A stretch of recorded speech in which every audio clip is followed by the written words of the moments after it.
Sa unang tingin, mukhang malawak na karagatan ang bayang ito sa Bulacan. Pero kung titignan sa malapitan, ang lugar na ito lubog pala sa baha. Ito ang bayan ng Hagonoy na sa loob ng ilang taon, tila hindi na nakaahon sa problema sa baha.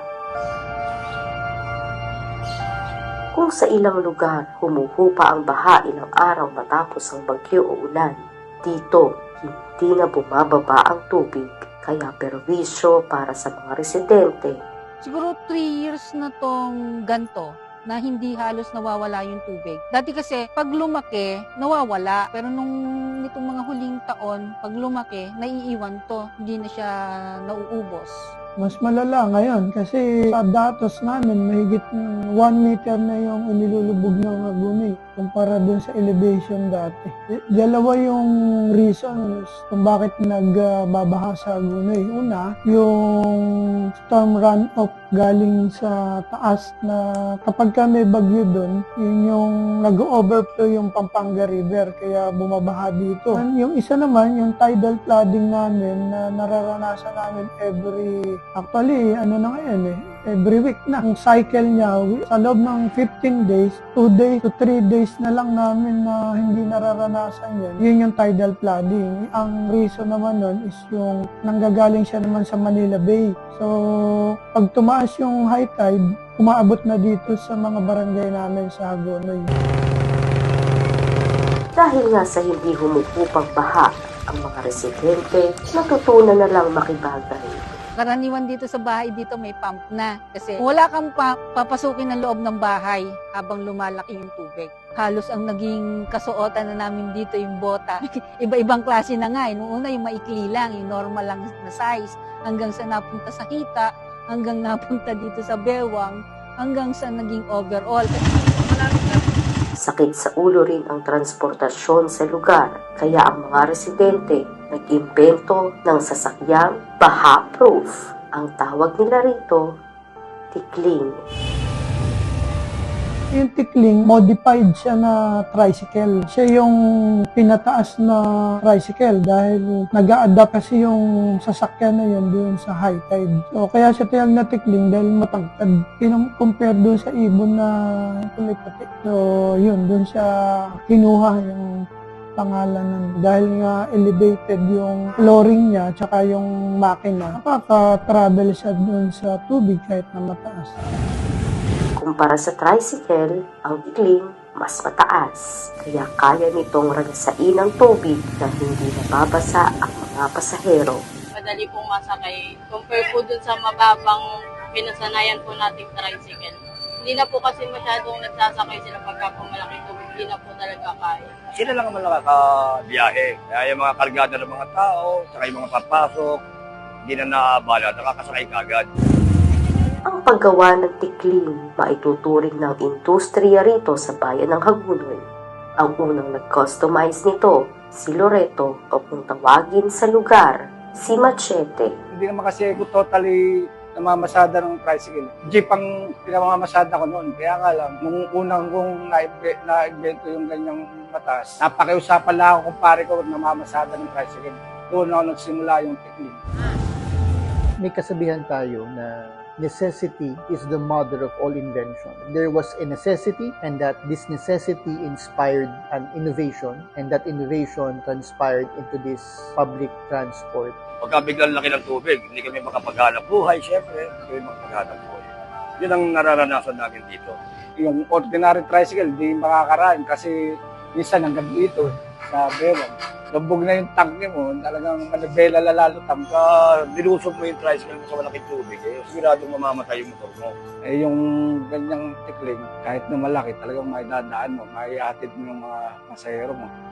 Resiliency became the inspiring force that drove innovation. Kasi syempre, kapag mayroong tinatawag tayong mga krisis o pangangailangan, dalawa na naman ang pwede mong tumbukin. Pwede mong sabihin na meron kaming problema, magpapatalo na lang kami, o di kayo may problema kami, gamitin namin yung problemang ito at mag-isip kami ng paraan upang makabangon kami dun sa pangangailangan na ito. Pagkamat malaking tulong ang tikling sa transportasyon sa Hagonoy, Dahil sa hindi pagbaba ng tubig, hindi na naging normal ang buhay ng mga residente. Masakit din lalo na sa mga estudyante gaya ng grade 4 student na si Micaela. Kung ang pasok mo ay alas 7, mga 6:30, kailangan mo nang umalis. Liban sa maaga siyang kailangang gumising, masakit din para kay Micaela ang araw-araw na pagbiyahe. Minsan po maabot yung tubig sa may tricycle. Tinataas namin yung paa namin para hindi po mabasa.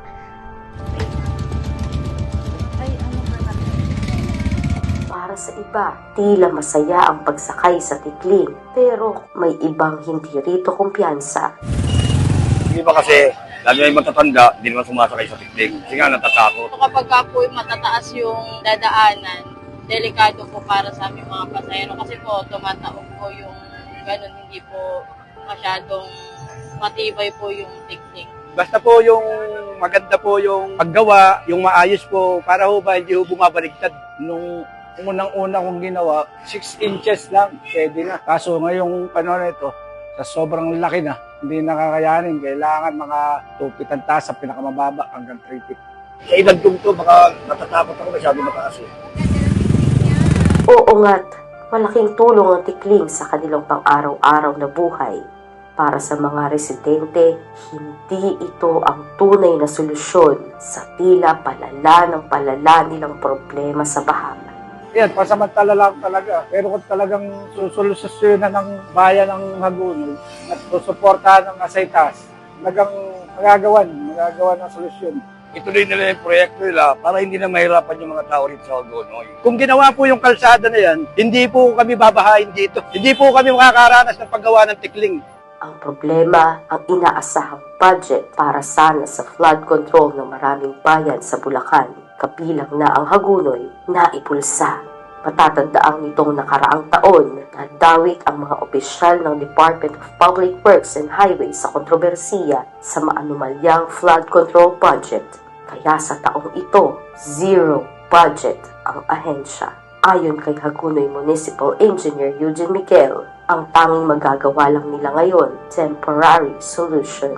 Yung road upgrading is temporary solution lang ng local government kasi yun lang ang kayang gawin ng local government. Hindi ganun kalaki ang pera ng local government para magpagawa ng billion-billion na halaga ng flood control projects. Upgrading, dahil yun lang yung medyo kaya ng local government, medyo makakasapat yun para matapos yung mga sira-sira na naming kalsada at mabababang kalsada.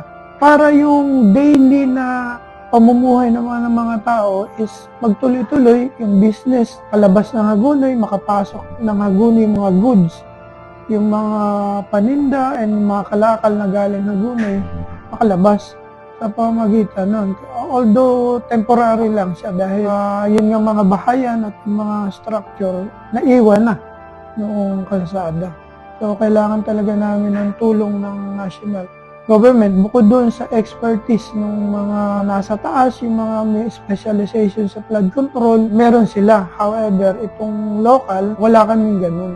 Napakalaki ng epekto ng pagbaha dito sa aming bayan ng Hagonoy. Kung dito ka titira, maririnig mo sa mga tao ay sawang-sawa na sila sa hirap na naidudulot ng pagbaha sa araw-araw naming pamumuhay. Hindi sanay, wala na lang choice. Ayaw ng mga tao dito ng gantong sitwasyon. Kaya lang, wala namang magagawa. Mawala na yung baha para hindi na kami mahirapan lumabas. Delubyo na ang bagyuhin. Paano na lang kung buong taon din kung bahain? Umaasa ang mga taga-Hagonoy, Bulacan na bilog ang gulong ng buhay at hindi sila habang buhay nalulubog sa putikan. Resilience is a good trait. It is always something good for you to be resilient. Kasi isipin ng resilient ka, may mga pagsubok sa buhay mo at nilalabanan mo ang pagsubok sa buhay mo. The problem is, if we tend to, ika nga nila, romanticize resilience. Now, here's the question. The question is, when is resilience romanticized? Progressive yan eh. Diba? Hindi naman yan yung tipong pag hindi mo tinugon yung problema ng hihinto na doon. Hindi eh. There is a systemic problem and therefore, a systemic solution has to be addressed.